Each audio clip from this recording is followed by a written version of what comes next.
ایک نوجوان نے ایک بزرگ سے پوچھا کہ اللہ تعالیٰ اپنے نافرمان بندوں سے اپنی نعمتیں چھین لیتا ہے، لیکن میں نے دیکھا ہے کہ سب کے پاس پہننے اوڑھنے کو، کھانے پینے کے لیے سب کچھ موجود ہوتا ہے۔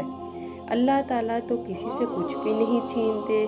بزرگ مسکرائے اور پوچھا، کیا تمہاری نماز میں خشوع و خضوع ہے؟ نوجوان بولا، نہیں۔ کیا قرآن کی تلاوت کرتے وقت لذت محسوس ہوتی ہے؟ نوجوان بولا، نہیں۔ 5 وقت کی نماز پابندی سے پڑھتے ہو؟ نوجوان بولا، نہیں۔ کیا نیکی کرنے کی طرف دھیان جاتا ہے؟ نوجوان بولا، نہیں، بالکل نہیں۔ کیا زبان اللہ کے ذکر کی عادی ہے؟ نوجوان بولا، نہیں۔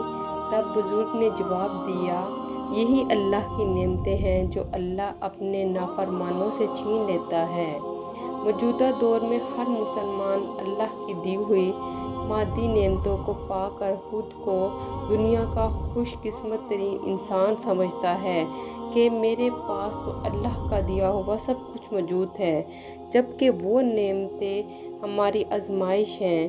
اصل نعمتیں وہی ہیں جو ہمیں اللہ کے قریب لے جائیں اور اس کے عبادت گزار اور شکر گزار بندہ بنا دیں۔